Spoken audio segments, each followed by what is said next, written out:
Portugal এবং Switzerland ম্যাচের জাতীয় সঙ্গীতের সময় আমরা একটা অভূতপূর্ব দৃশ্য দেখেছি। জাতীয় সঙ্গীত গাচ্ছেন, মাঠে থাকা 11 জন ফুটবলার, তাদের দিকে ক্যামেরার কোনো ফোকাস নেই।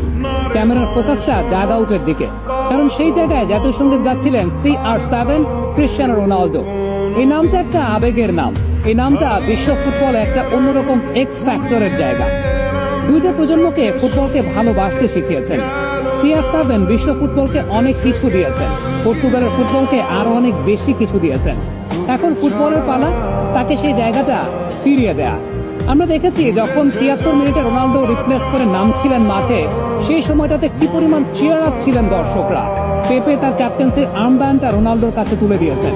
সবকিছু মিলিয়ে এই যে রেসপেক্টের জায়গাটা, সেই রেসপেক্টের জায়গাটা কিন্তু অনেক উল্লেখযোগ্য একটা ব্যাপার। ইভেন রোনালদো যখন মাঠে নামছিলেন না, অর্থাৎ যতক্ষণ পর্যন্ত না রোনালদো মাঠে নেমেছেন, ততক্ষণ পর্যন্ত কিন্তু দর্শকরা গ্যালারি থেকে চিৎকার করেছেন রোনালদো রোনালদো রোনালদো। তার মানে এই রোনালদো নামটা যে কত বড় একটা ফ্যাক্টর বিশ্ব ফুটবলে, কিংবা এই রোনালদো নামটা যে দর্শকদের কাছে কত বড় একটা ফ্যাক্টর, সেটা কিন্তু বোঝার উপায় থাকে না।